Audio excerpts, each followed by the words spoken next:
Ano sabi mo mas... Ano sabi mo mas... Kaya mas okay ka kanina. Sila siguro. Pa-publish to eh. Hi everyone, welcome back to our YouTube channel. Today we're gonna do another Squad Cosmetics review. This time, it's gonna be the BB Cream versus their You Can Face It Foundation. They sent me 2 of each, and we're gonna test this out. So if you guys wanna see that, just please keep on watching. Hindi naman siya magiging parang battle. It's just gonna be a comparison kung ano yung mas mag-work for my oily skin. Ito yung pamphlet na kasama ng kanilang PR package along with this bag of goodies. Yung ibang mga items na nandito, nasa variety kit ko na, saka nasa travel kit ko na. Medyo bawas na siya. And I figured, di ko siya pwede pagsamasamahin in one video kasi iba-iba siyang klase. Might as well do a review. We have here, kasama naman siya sa pamphlet nila. So, nakalagay dito, BB Cream. Ito yun.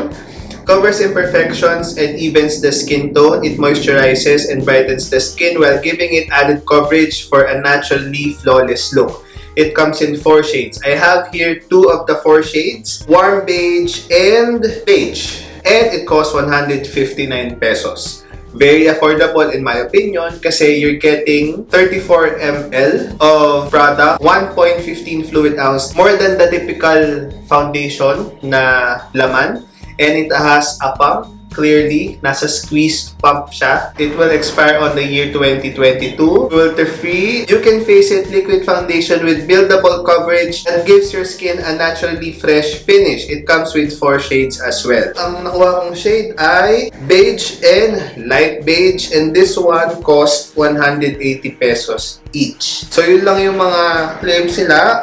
Wala silang nakalagay na for oily skin siya, for dry skin, for problematic skin, for acne prone. Iano na lang natin. I'm gonna be applying this foundation on this side, of course, and this BB cream on this side. Titingnan natin kung ano yung mag-work kasi I do have an oily ozone here, even my nose. Ito lang sa side ng face ko ang hindi nag-oil up. Pero the rest nag-oil up. I just have my brows and a lip tint pero wala akong nakalagay sa face ko ngayon.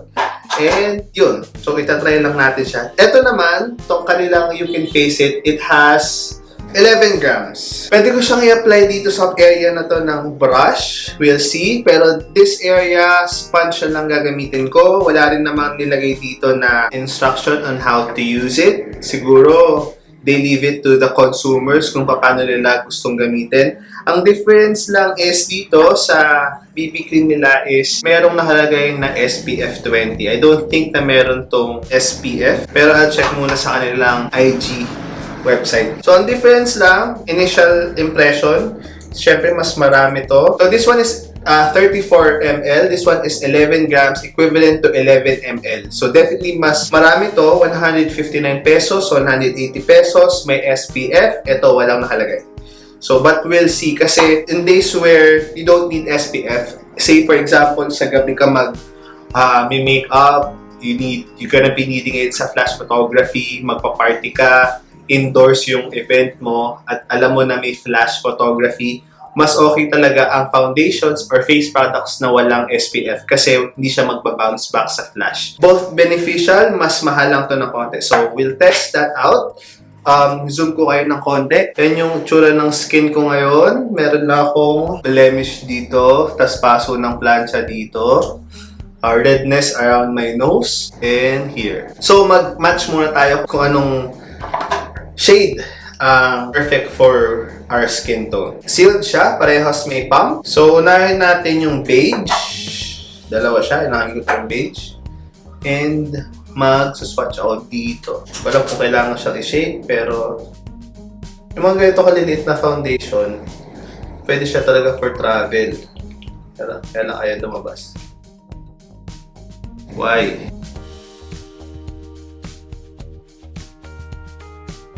Sira ba? Try nga natin itong light beige kung sira. Ba't ayaw? Ayun, tumataas siya doon. So, hintayin ko lang.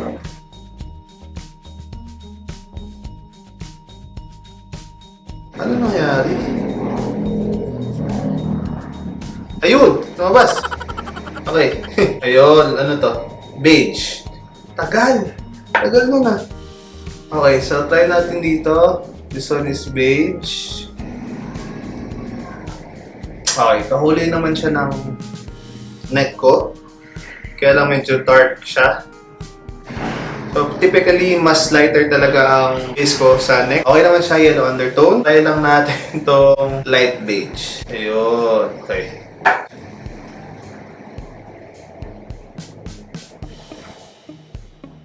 Nag-oxidize siya sa akin. Hindi siya ganito ka-dark kanina. To prove it, kuha ko ulit ng beige. Tingnan nyo ah. Tingnan nyo yung bagong lagay.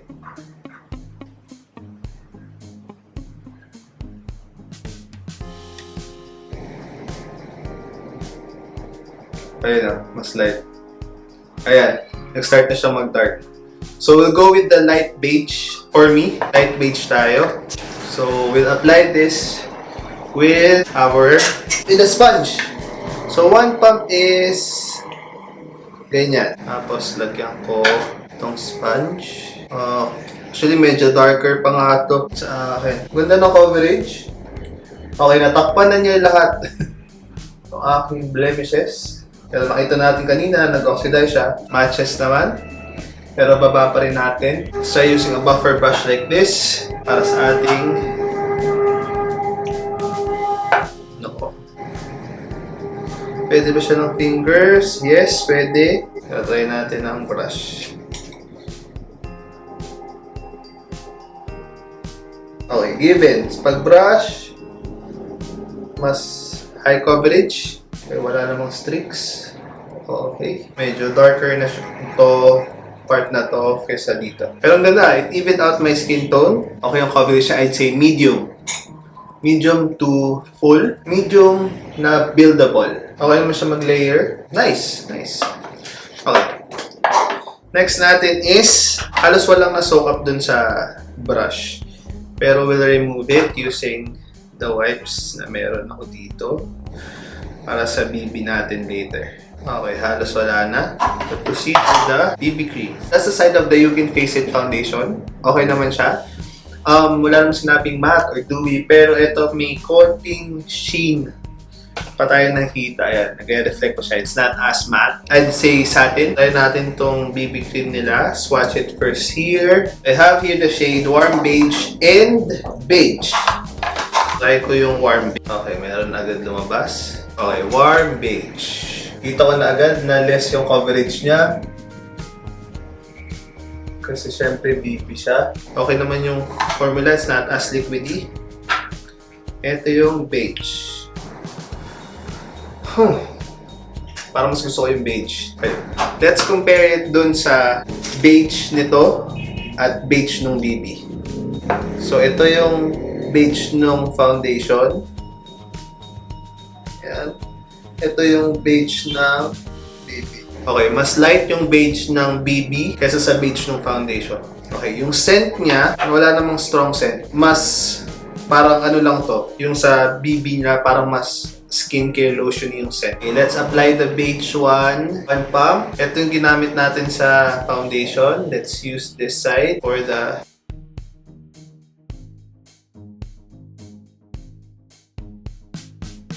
light yung coverage niya. Given kasi BB, natin kung magsaset siya into a matte or it will stay as dewy na ganito. Okay, try ko sa noo. Half pump. Try blending it with a finger. Pwede naman din. Ayan o. Kita nyo agad na mas less yung coverage niya. Let's use a brush. Okay siya mag-layer as I'm layering it here sa aking jawline. Mas gusto ko yung scent ng BB. Light yung coverage dito and lightweight siya dito sa side na to.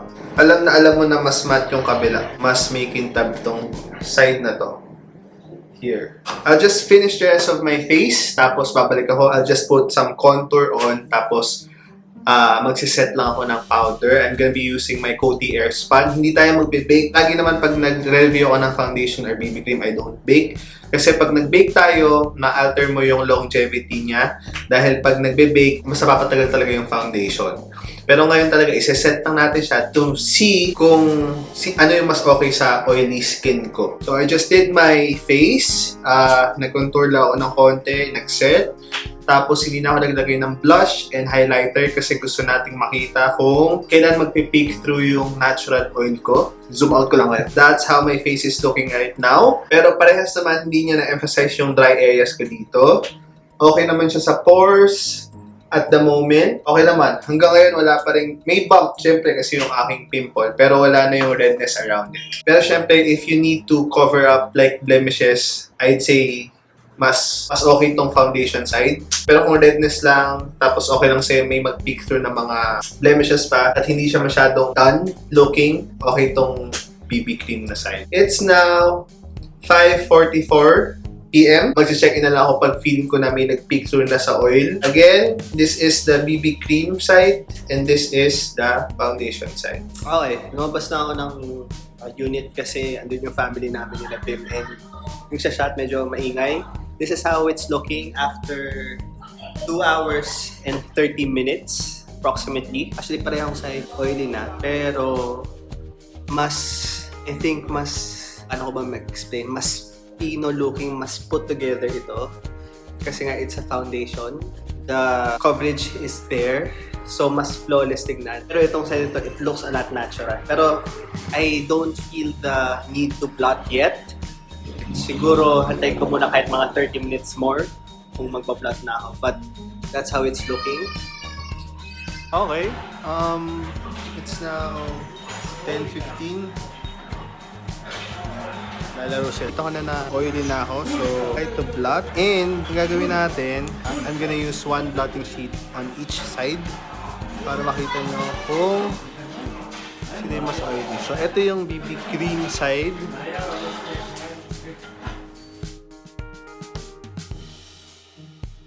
Tapos may transfer siya. Ayan, kitang-kita yung transfer. Kuys beam. Ano sabi mo mas... Huy, lumapit. Ano sabi mo mas okay kanina? Mas okay ka kanina. Sila. Pa-publish to eh. Yan yung side ng BB cream.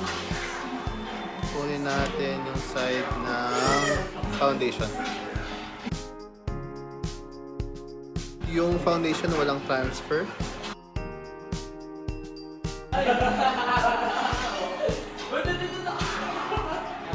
May transfer din ng konti.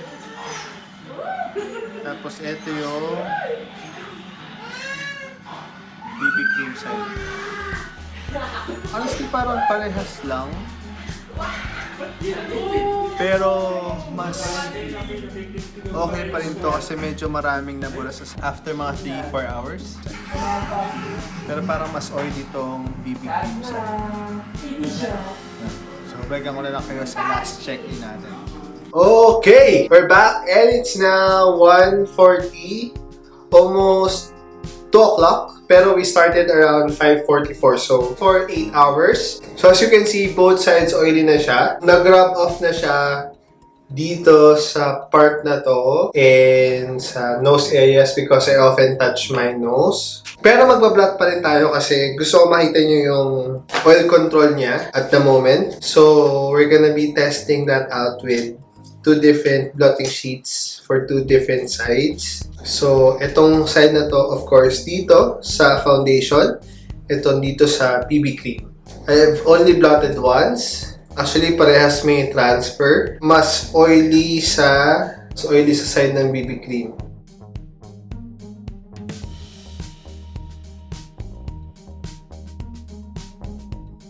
But medyo 50-50 ako sa results kasi actually mas nagustuhan ng mga tao dito sa bahay yung dewy side. Pero as the hours go by, parang time na rin sila pero mas matte lang tong side na to, tong kanilang foundation. Pero nonetheless, it both look good.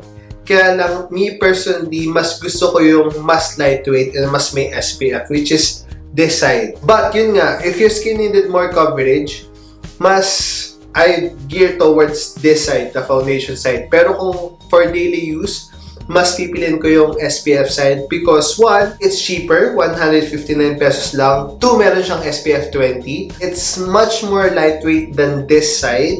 I like it more than the foundation side because ako, personally, mas hindi na ako ma-foundation nowadays. Personal preference lang yun. Mas marami na to, mas gusto ko pa siya, mas natural looking pa siya. Mas feeling ko it's a win for the BB cream over the foundation. Sana nagustuhan niyo yung review. If you're not subscribed yet, please do so I can continue making these kind of videos. My social media accounts will be linked down below and here sa screen. If you have any other requests, feel free to DM me or comment it down para magawa natin ng paraan. I'll see you guys soon. Thank you guys for watching and God bless. Bye!